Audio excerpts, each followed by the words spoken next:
Actually, you could say that's the real purpose of life. На самом деле, можно даже сказать, что в этом подлинный смысл жизни.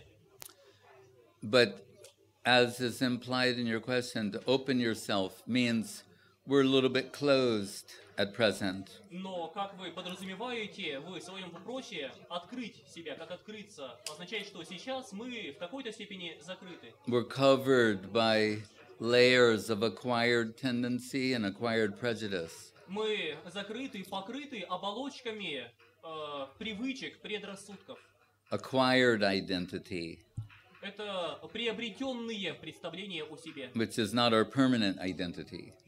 Это не наше вечное «я». So, according to Vedic information, we're born into karmic circumstances that are the outcome of our past activities.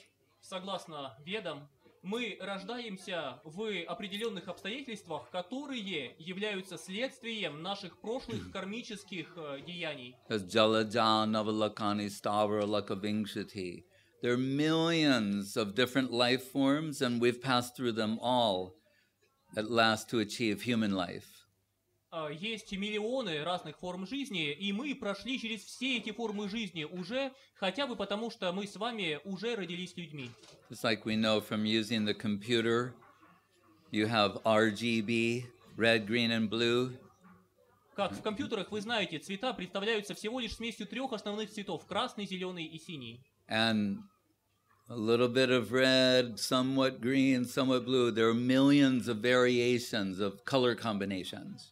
Но сочетание немножко зеленого, побольше красного, немножко синего дают миллионы и миллионы комбинаций различных оттенков цвета. So in Bhagavad Gita, Krishna tells Arjuna there are three modes of material nature. И так в Бхагавад-гите Кришна объясняет Арджуне, что подобно этому есть три начала материальной природы. Goodness, passion, and ignorance. Три гуны – благость, страсть и невежество. Like R, G, and B. Подобно красному, зеленому и синему. And all the variations of combinations of these three modes form the basis of all the different life forms in existence.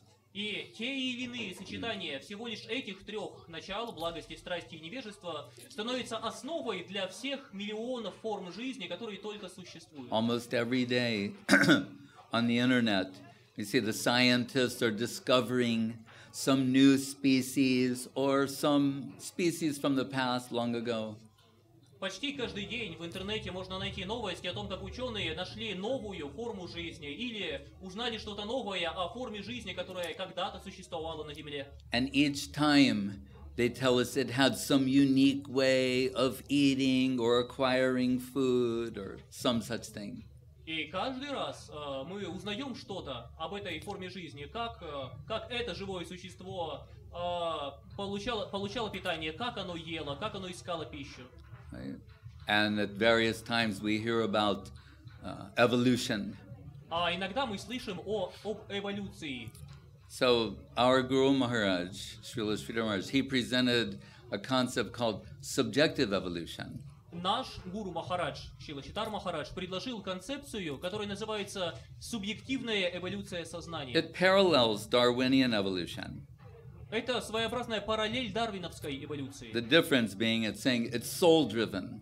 Но разница в том, что эта эволюция управляется душою. The subject soul is what's driving evolution. Это душа субъекта ведет вперед эту эволюцию. And in summary, if you could look at the gradation of species from lower life forms to higher, you would observe the gradual development and unfolding of consciousness. И если бы вы посмотрели на всю иерархию, на всю лестницу различных форм жизни, то вы бы увидели, что по мере движения от низших к высшим формам жизни происходит или наблюдается соответствующее раскрытие все большего сознания. Do you remember in biology class here, what was the single cell animal? Как на уроках по биологии, может быть, помните, как изучали, что такое одноклеточные живые существа? Don't worry, this is not going to be on the test. Не волнуйтесь, на экзамене этот вопрос не будет включен But в списке. someone I know you would know. But does anybody else know? Но кто-нибудь знает, что такое одноклеточные? Just want to see if I'm the only person who wasn't paying attention in school. Просто мне интересно, единственный ли я человек, который ничего не слушал на биологии, или не единственный? What is it? Что такое? Anybody? Amoeba. All right. That sounds like Bengali. Amoeba. Amoeba. Amoeba. Если так произнести слово I'm good. Amoeba. то это To me balana. то это почти что по-бенгальски. Амиба, амибалу, мне хорошо, у меня все в порядке. Amoeba. Да, So амеба. they say single cell animal, and then we hear all these things. They absorb food through the cell wall or some such thing. И так есть одноклеточные живые существа, и мы слышим о них различные факты, что они каким-то образом поглощают пищу через стенки своей клетки и прочее, прочее. It's amazing enough, just on face value, what it is, but when you add to that the concept that it's a conscious being, that's astonishing. И это удивительно уже само по себе, но если добавить к этому то, что это в этом теле находится сознательное живое существо, это просто невероятно. Ascharjavat pashyati kaschade nam. So Krishna tells Arjuna, when you have a glimpse of the soul and soul potential, you'll be astonished. Как Арджуна сказал, как Кришна сказал Арджуне, когда ты увидишь душу и каков потенциал души, ты будешь ошеломлен. Soul in the body of amoeba, Душа в теле амебы, soul in the body of prime minister, и душа в теле премьер-министра, or in the body of an elephant or dinosaur. или в теле слона, или динозавра. But what we see in overview is in the lower species, consciousness is riveted to the base necessities of existence. Но в общем и целом мы видим, что в низких формах жизни живое существо, его сознание ограничено лишь только стремлением к основным жизненным потребностям. Ahara nidraya bhaya maitunam cha. Eating, sleeping, reproduction, and defense. Есть, спать, размножаться и защищаться. These are things we hold in common with animals and other species. И на самом деле это объединяет нас с животными и другими видами жизни. Right? Human beings are also doing the same things. Ведь люди заняты тем же самым. Right? So what is it that distinguishes human life from animal life? Так что же тогда отличает человеческую жизнь от жизни животного? It says dharmena hena pashubi samana. The inquiring about one's actual purpose in life. Нам говорят, разница в том, что человек задумывается о своем предназначении в жизни. Right? And that leads one to move away from ignorance towards knowledge, from darkness to light, from suffering to happiness. И это ведет человека от невежества к знанию, от тьмы к свету, от страданий к счастью. So, Vedas say, Shrinvantu Vishe Amritasya Putra, that we're children of the nectar world. It's our birthright to eternal knowledge, eternal existence, knowledge and happiness. Веды говорят, что все мы дети мира нектара, и поэтому от рождения у нас есть право на вечную жизнь, знание и блаженство. But in the present situation, we're suffering in ignorance and the world of mortality. Но сейчас мы страдаем, мы находимся в мире невежества, и мы смертны. So one great saint, he inquired, who am I and why am I suffering from the threefold miseries of material existence? Один великий святой задал такой вопрос. Кто я такой и почему я страдаю в основном от трех главных страданий этого мира? He said further, if I don't know the answer to this question, how can I know what is beneficial for me? И более того, он продолжил, ведь если я не узнаю ответа на этот вопрос, то я не смогу понять, что мне во благо. So what are those threefold miserable conditions he refers to? О каких же трех видах страданий он говорил? Adhyatmic, adidevik, adibhotik means self-inflicted misery, misery inflicted by others, and natural disasters.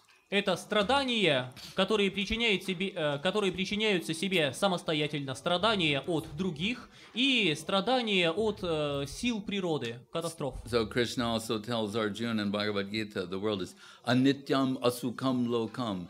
It's a temporary world full of misery. А еще Кришна говорит Арджуне в Бхагавад-гите, что этот мир – это временный мир, полный страданий. He means to say that even if we all have plans here to minimize the suffering and maximize happiness, but even if you can, still, it's temporary. Что он имеет в виду? Что у каждого из нас есть естественное стремление, желание поменьше страдать, побольше радоваться, но даже если мы сумеем как-то приспособиться в этом мире, в любом случае мы потеряем все, что у нас есть, поскольку мы смертны. And we're seekers of permanent happiness. Но мы ищем вечного счастья. So how can someone who wants permanent happiness find that in the temporary world? И как же тот, кто стремится к вечному счастью, оказался во временном мире смерти? It's been compared to looking for water in the desert. Это сравнивают с поисками воды в пустыне. And we know for the most part, people searching for water in the desert, they're chasing the mirage. Мы знаем, что в большинстве случаев те, кто ищут воды в пустыне, гоняются за миражами. So, what is the thing within us which is permanent? И что же это за какое-то начало в нас, которое вечно?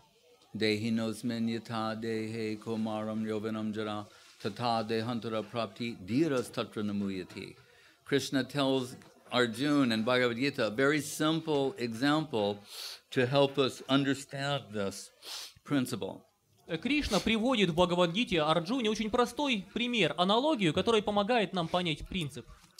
He says he's trying to give something relatable that's within our experience, not that's beyond our experience. It's going to give an example that is within our own personal experience, and on the basis of that, suggest something further. Он предлагает нам пример, который опирается на то, что доступно опыту каждого из нас, что-то знакомое каждому человеку в этом мире, и, опираясь на эту аналогию, хочет поведать о чем-то ином. Like we see some pregnant mothers here. Как, например, здесь мы видим беременных матерей. So it means the soul is in an embryonic body. Это означает, что душа находится в теле зародыша, That's эмбриона. growing and developing over so many months into a baby. И на протяжении многих месяцев постепенно растет, развивается, пока не превратится в младенца. Then coming out of the womb, like the Prince George of England. И затем, наконец, рождается новорожденный ребенок, как принц Джордж, новорожденный принц Англии. Although every baby isn't a prince. Не каждый новорожденный принц. Well, in their mother's eyes, they're a Ну, prince. может быть, с точки зрения, может быть, для мамы любой принц. Prince or princess. Принц или принцесса. But so then a little baby, Но right? Then a toddler, a child, then a teenager, young adult, adult. This is the life cycle progression of the development of the material body. Итак, рождается этот младенец, новорожденный. Он постепенно перестает быть младенцем, становится маленьким ребенком, затем подростком, затем превращается в юношу или девушку, затем взрослым. Это естественная последовательность изменений каждого человека. Now we even have photographs in utero. Сейчас есть даже фотографии зародышей, еще находящихся в So they животе can show матери. you a photograph when you're in the womb of your mother, then as a baby, as a teenager, an adult. И поэтому вам могут показать фотографию. Вот этот ребенок еще в утробе матери, вот новорожденный, вот подросток, вот взрослый. And they all look completely different. И все они выглядят совсем по-разному. But what's the one thing they have in common? Но что же объединяет всех их? It's the same person. Что это одна и та же That's the point. личность. Вот в этом суть. So what does the soul who's inhabiting those different bodies look like? Как же выглядит душа, которая населяет все эти различные виды тела, как она выглядит? The one who makes things feelable. Та, благодаря которой хоть что-либо можно почувствовать. The sensuous enabler. Тот, кто позволяет ощутить. The one who enables seeing, hearing, tasting, touching, smelling, feeling.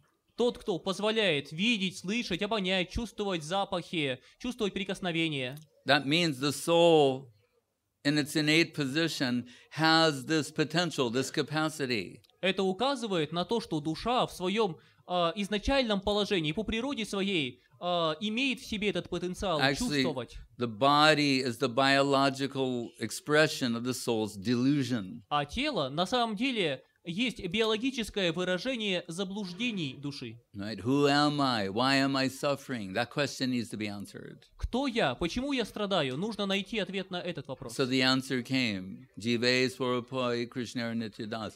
You're the eternal servant of Krishna, of divinity. И ответ был дан такой: ты вечный слуга Кришны, божественного. But in forgetfulness of that relationship, you're trying to establish yourself as an independent center. Но забыв об этих взаимоотношениях, ты пытаешься сейчас утвердиться в роли независимого центра. And that's the root cause of all suffering. И это первопричина всяких страданий.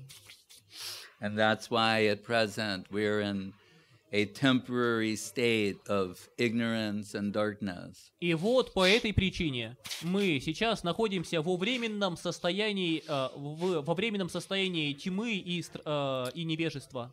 But fortunately we're told, anavriti shabdat, by sound you can be liberated from this position. Но, к счастью, нам объясняют, что благодаря звуку можно спастись из этого.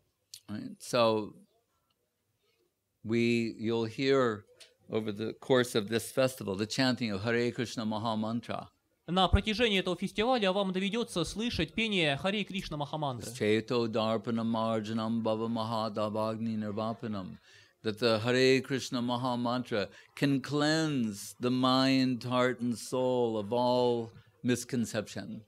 И эта Харе Кришна Махамантра способна очистить ум, сердце и душу от всех заблуждений, от всей грязи. And give you insight into your actual spiritual identity. И позволить вам узреть, увидеть ваше подлинное духовное «Я». So it's on the waves of transcendental sound that we can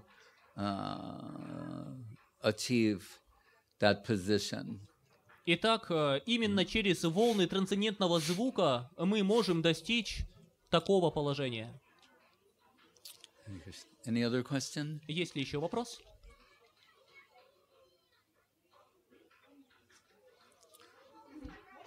Yes.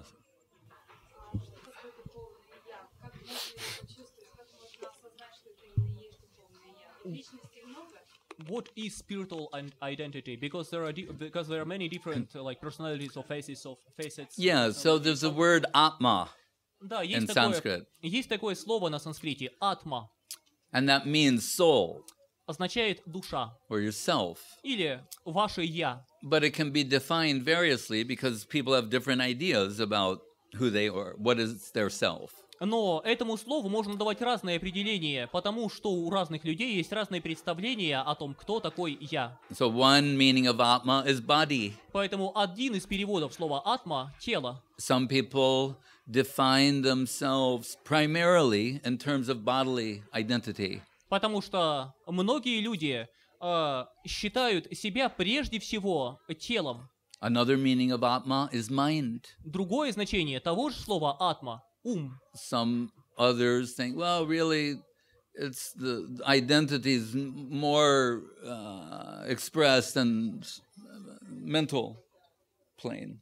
Потому что иные люди считают, что их подлинное «я» в большей степени выражено на уровне ума, ментальном уровне. Others will say, no, but the mind is it's indiscriminate by nature. It reflects whatever is put before it. Really more subtle than the mind and a better concept of self is the intelligence. А кто-то другой скажет, нет, ум слишком неустойчив. Более того, он неразборчив, он по природе своей отражает все, с чем только не соприкасается. Поэтому более тонким и более правильным представлением о том, кто я такой, будет разум. Someone else will say, yes, but finer than intelligence is ego. А кто-то скажет, да, но еще тоньше, чем разум, эго. So in Bhagavad Gita, Krishna tells Arjuna, Indriyani pranyahu or indriyebhyas paramanaha. He gives a natural sequence where step by step you can go from the objective world and have a peek into the subjective world and have a glimpse of the spiritual identity, the self, spiritual self. Поэтому в Бхагавад-гите Кришна описывает Арджуне эту последовательность, эту лестницу, следуя которой, прослеживая которую, вы сможете перейти от своего объективного «я» постепенно в сторону все более глубокого, достигнув мира духовного «я», подлинного мира души. So he says, in the objective world, there are the objects of the senses. И лестницу это он описывает так. В этом объективном физическом мире есть объекты чувств. What we see, hear, feel, taste, touch, smell. То, что мы видим, слышим, обоняем, осязаем, чувствуем вкус. So he says the senses are higher than the objects of the senses. Далее он говорит, чувства выше, чем объекты чувств. They're higher and more refined. Они выше и тоньше. Subtle. Более тонкие. He's saying, but the seat of all sense experience is the mind. Но средоточие всего, что переживают чувства, это ум. Just like if someone's calling your name, but you're absent-minded, you're unaware that they're trying to contact you. Например, может быть, кто-то зовет вас по имени, произносит ваше имя, но вы в это время отвлеклись и не замечаете, даже хотя, в принципе, вы слышите это имя. So I understand. They're making the sound of your name, the ears hearing it, it's going into the... But you're absent-minded, so you're not hearing.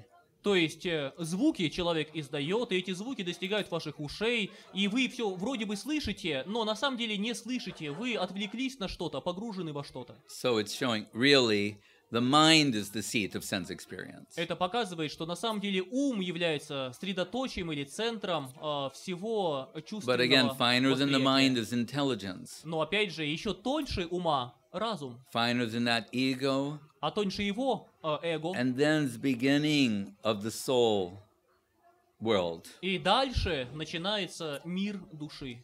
Just like we see in genetic engineering, that if you want to clone someone, well, first of all, we can say, if you recall Frankenstein, the movie Frankenstein, the concept of Frankenstein was, they're familiar with that? Yes. Yeah.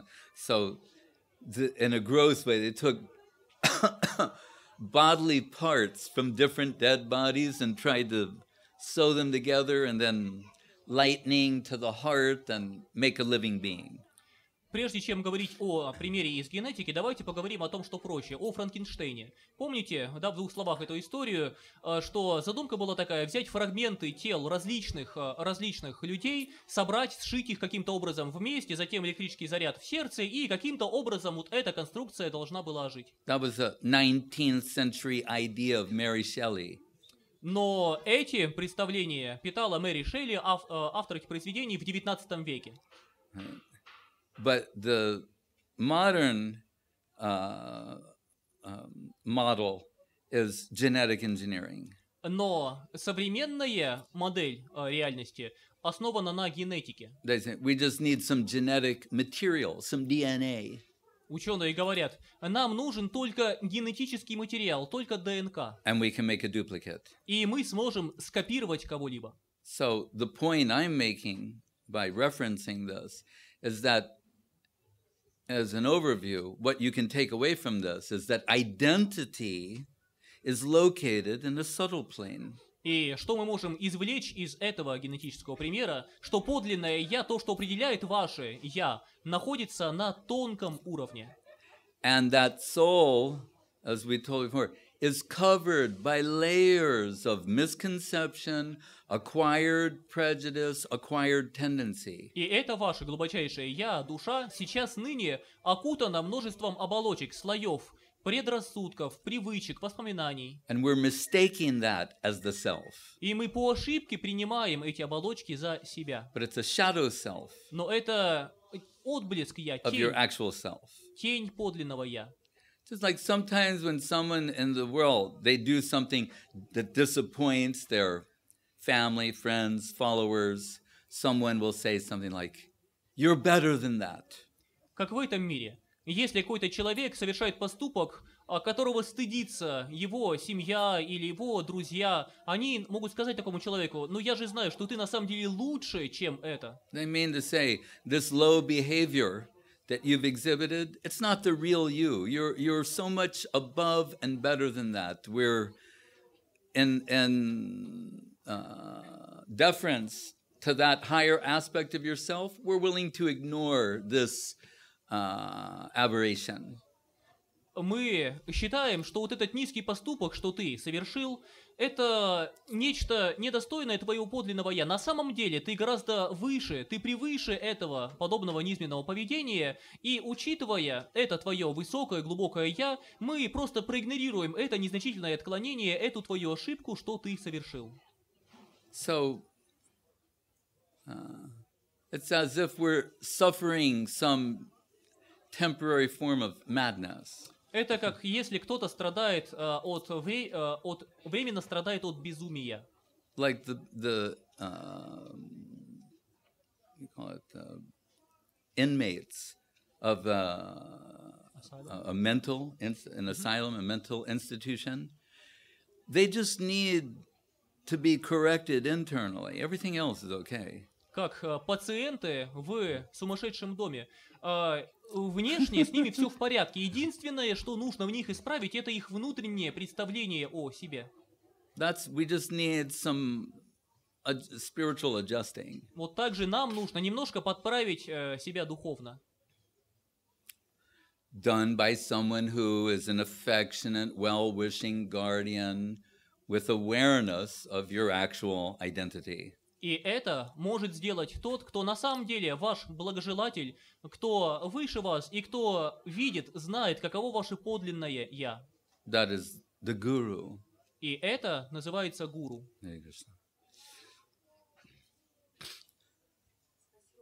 Thank you very much. And I'm very thankful that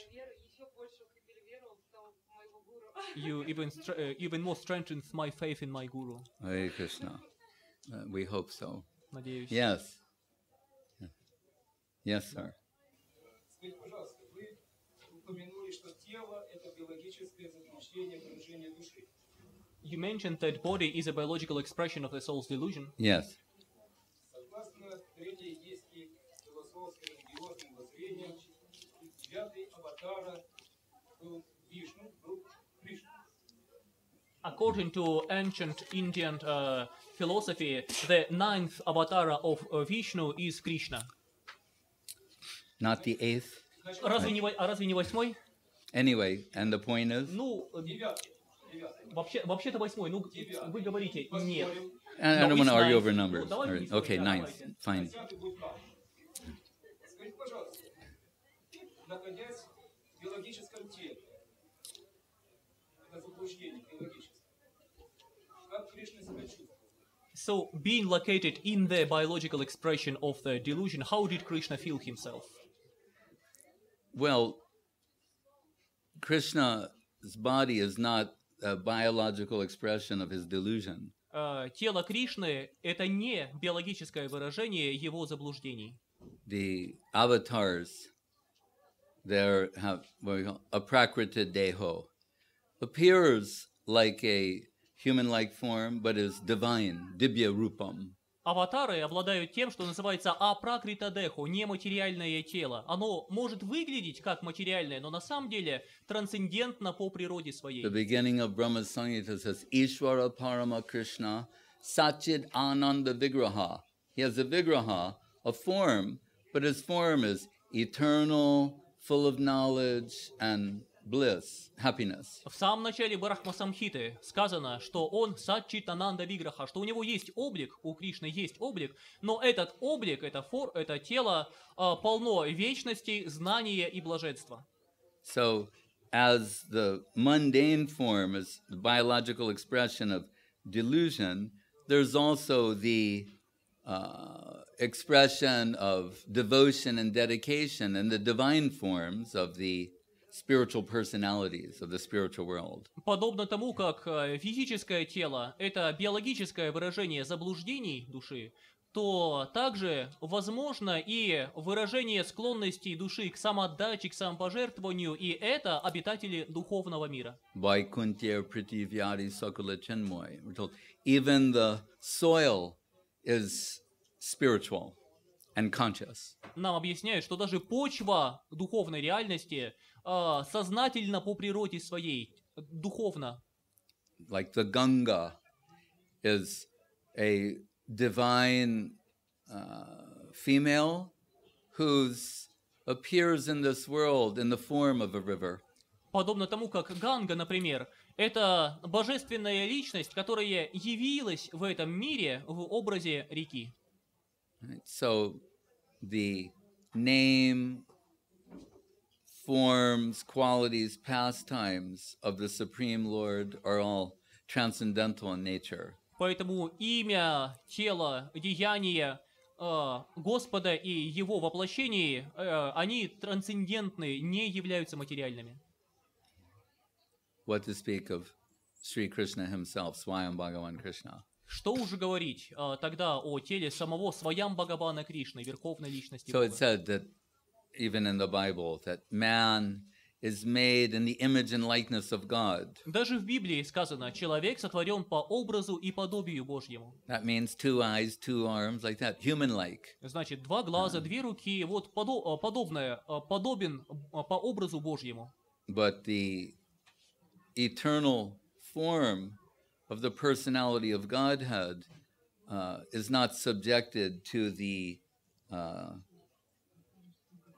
to mundane influence. Но вечное тело личности Бога не подвержено влиянию чего-либо материального. So it's mentioned by Krishna in Bhagavad Gita. He says, Janma karma chame divyam evam vyo veti tattvataha tyaktva deham punar janma naitimam eti sorjana.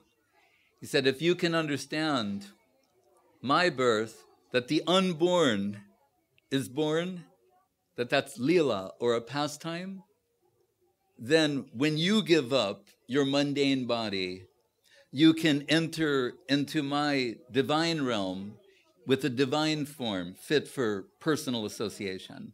Поэтому в Бхагавад-гите Кришна объясняет, что когда ты поймешь мои игры рождения, что это не рожденный рождается, что это на самом деле лишь моя игра, божественная лила, тогда, после того, как ты оставишь свое материальное тело, ты больше не будешь нуждаться снова возвращаться в этот мир смерти, но обретешь духовное тело, достойное того, чтобы войти в мир моих вечных игр.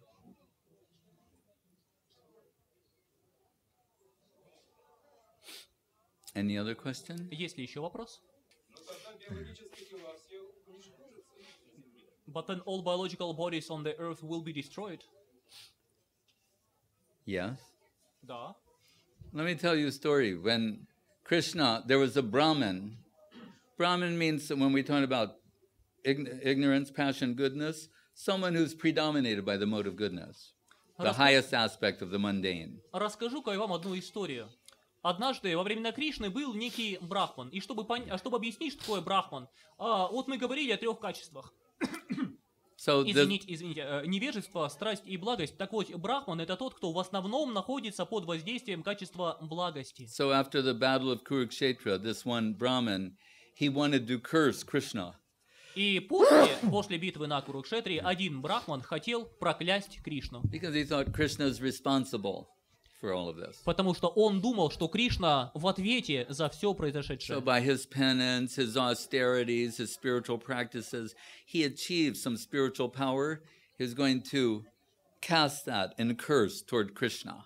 Своими аскезами, епитимиями, духовной практикой он обрел определенное духовное могущество и собирался использовать это могущество, чтобы проклясть Кришну. And Krishna told him just before he did that, he said, hold that thought.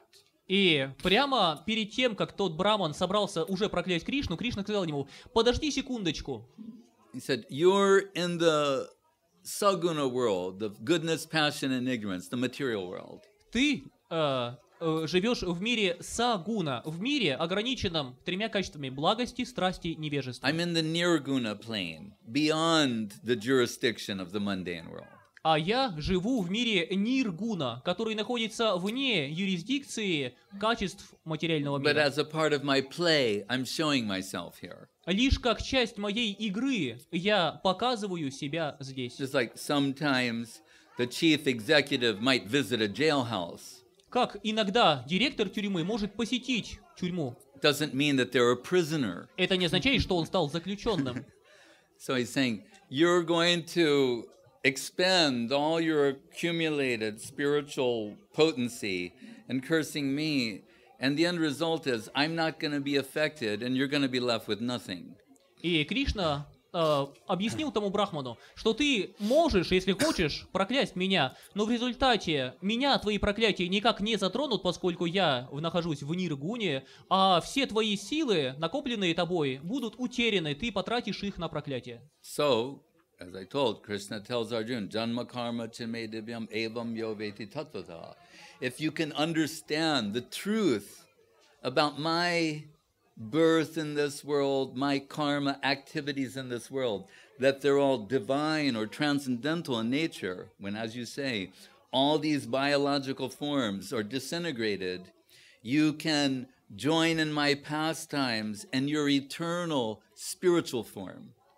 И поэтому Кришна говорит Арджуне, что когда ты можешь понять истину о моем божественном рождении, так называемом рождении, о моей карме, то есть деяниях в этом мире, если ты поймешь мою божественную природу, то тогда, оставив свое тело, ты, как вы верно сказали, избавишься от всех этих биологических выражений и заблуждений своей души и достигнешь моего вечного мира.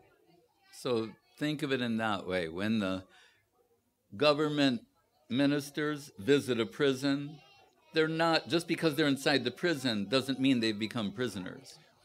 Можете рассмотреть это как такой пример. Представители правительства, министры, даже если они посещают тюрьму, это не означает, что они в это время стали заключенными этой тюрьмы. They can leave at any time. Они могут выйти оттуда в любую минуту. It's something like that. Что-то вроде этого.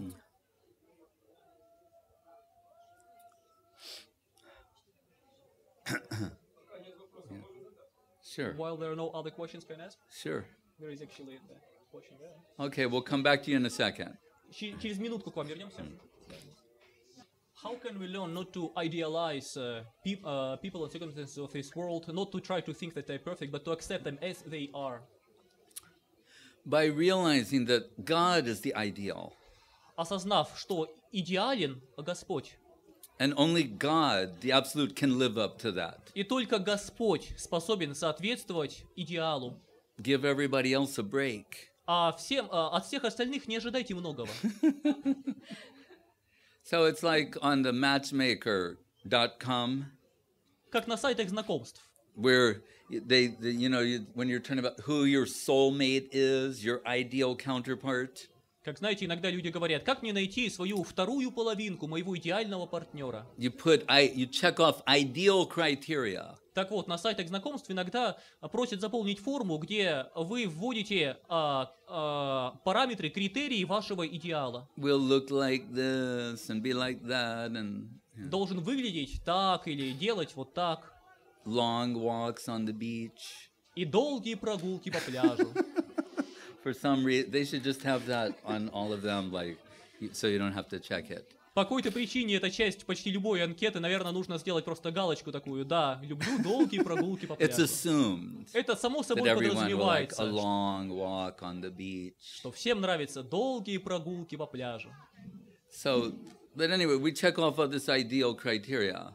Так или иначе, мы отмечаем параметры, критерии нашего идеала. And what I'm suggesting is that at the heart of the matter is our search for the ideal. И что я хочу сказать, что в основе всего этого находится наше стремление к идеалу. We're searching for the ideal person. Мы ищем идеальную личность. And the only person who can live up to the ideal is the absolute person, the personality of Godhead. И единственная личность, которая в состоянии соответствовать идеальным ожиданиям, это идеальная абсолютная личность, то есть сам Господь. But we enter relationships here imposing ideal criteria on somebody. Но в этом мире мы вступаем в отношения, перенося свои идеальные ожидания на простых людей. Then one by one, the checklist starts going off, and we see they're not so ideal. И тогда один за другим все эти пункты, которые мы отмечали в анкете, начинают отлетать. Оказывается, люди не настолько Then we're идеальны. disappointed, Тогда мы разочарованы, frustrated, отчаиваемся, and often it leads to dissolution of the relationship. и часто это приводит к распаду отношений. So my advice is to realize, see, this is what I want to say. Some people will then conclude and say, yeah, you have to be realistic and not so naive in what your expectations are. И дальше, на этом моменте, некоторые люди делают такое заключение. Нужно быть реалистами, не нужно быть такими романтичными, наивными юношами и девушками в поисках таких отношений. It's half true. Это только That part you полуправда. can apply to the people of this world. Все это верно в отношении людей этого мира. But what I'm saying is still, actually, the heart does want the ideal person. Но что я хочу сказать, что сердце все равно по-прежнему тоскует, нуждается в идеальной личности. Don't give up on that. И не отказывайтесь от этого. But that should be reserved for God, Но это должно быть уделом исключительно Бога, and more specifically Krishna. а более конкретно Кришны. So you can pursue both, Поэтому вы можете искать и того, и другого.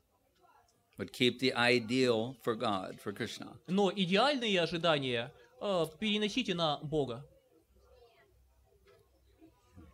Hare Krishna. Yes.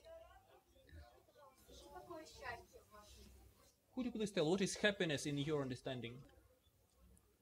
The satisfaction that comes from offering yourself to another, and more specifically divinity. Это удовлетворение, что приходит, когда отдаешь себя другому, а более конкретно божественному. Similar in parallel to the position of a mother. Можно здесь провести параллель с ролью матери. A mother's offering herself, in a sense, to the service of the child. В каком-то смысле мать отдает себя служению своему ребенку. There's a lot of pain in childbirth. Даже роды ребенка – это большая боль.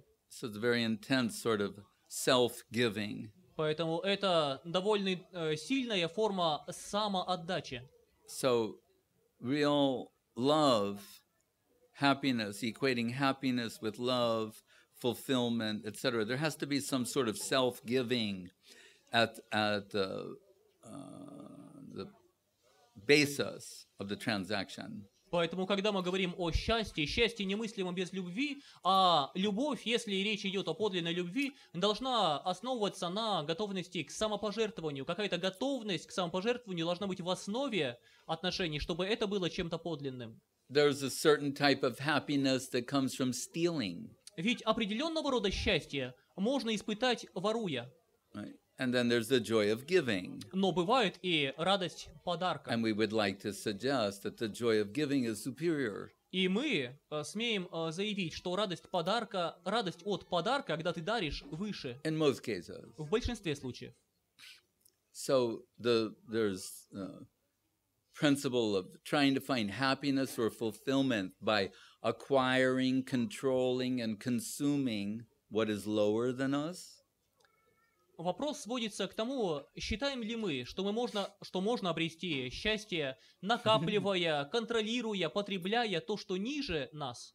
Or in parallel, by offering yourself in service to something higher. Или же, напротив, предложив себя в служении чему-то высшему. The latter is the spiritual project, Второй вариант – это духовный поиск. that you'll find happiness and fulfillment and self-giving. Идея, что вы обретете счастье, полноту жизни через самоотдачу. But to whom should you offer yourself? Но кому себя следует вручить? That we answered in the last question. Nothing less than the absolute personality of Godhead, divinity, Krishna. На это мы уже отвечали, на этот вопрос мы уже отвечали, касаясь прошлого вопроса. Следует вручить себя никому меньшему, нежели верховной абсолютной личности Бога, самому Богу. Only the absolute is capable of reciprocating the heart of every living being. Только абсолют способен ответить взаимностью на потребности сердца каждого живого существа. Simultaneously. Одновременно. That's what absolute means. Это и означает абсолют. Who is capable of satisfying all of us and every atom of our heart's hankering simultaneously? Кто способен удовлетворить каждого из нас, причем каждую крупицу, каждый атом потребностей нашей души одновременно? Only divinity. Только Господь. So Krishna is called Akila Rasamrita Murti, the sometimes Prabhupada like to say, the reservoir of pleasure. It's a Поэтому nice expression. Кришну называют Акила Расамритамурти, или, как иногда переводил это выражение Шрила Прабхупада, сосуд радости, вместилище радости. В шастре говорится, что чтобы человек мог осознать свое высшее я, ему нужно остановить, перестать есть, пить и перестать дышать. Тогда прана не будет поступать в его энергетическую структуру, и он сможет слиться с абсолютом, скажем так. Но это очень как-то трудно. И есть ли варианты более простые, что как-то прийти к этому? Shastras say that to realize your supreme self, you need to stop taking food, to stop breathing, then prana will stop incoming into your energetic structure, and you will be able to join yourself with the supreme being. But it is very difficult. Are there any easier ways? Yes. Да. The Shastra says, Harer Nama, Harer Nama, Harer Nama Eva Kevalam, Kalo Nasteva Nasteva Nasteva Gatiranyata. By merely chanting the holy name of Krishna, Hare Krishna Mahamantra. Шастра говорит, просто повторением Харе Кришна Махамантры. And why don't we do that right now? И почему бы нам не заняться этим прямо сейчас? Where's the mridanga player? Есть кто-то на мриданге, кто умеет играть? Мридангисты. Последний вопрос можно? Yes, but get it while we're getting mridanga Да, ну player. пока мридангу несут, давайте. Yeah. В последней главе Бхагавад-гиты, как она есть, который написал Шрила Прабхупада. In the last chapter of Bhagavad Gita, as it is, written by I want a Prabhupada, mridanga player also. мридангист нужен. I can play it too, but I mean, Makanch or somebody who's a good mridanga player. Yes, in the Bhagavad Gita. Бхагавад-гите, в 18 главе, 18 глава, 73 стих. 18th chapter, verse 73. Арджуна благодарит Кришну, он будет сражаться. Говорит, Благодарит Кришну, что он понял, что надо ему сражаться. Arjuna thanks Krishna, saying that I realize that I need to fight. И объясняет это тем, что сейчас излишний прирост населения. And explains that is too much population is now. Прокомментируйте, Could you пожалуйста. please comment? That was 5,000 years ago. Это было 5000 лет назад. И тогда был прирост населения? So there were too much of population was there at that time? Apparently. Похоже. He talked about it earlier. He said Varna Shankara. Он говорил об этом раньше. Понятие Варна Шанкара Means there were too many bastards. означает, когда слишком много, дословно, ублюдков. Sound familiar? Знакомое слово? Hey, Krishna.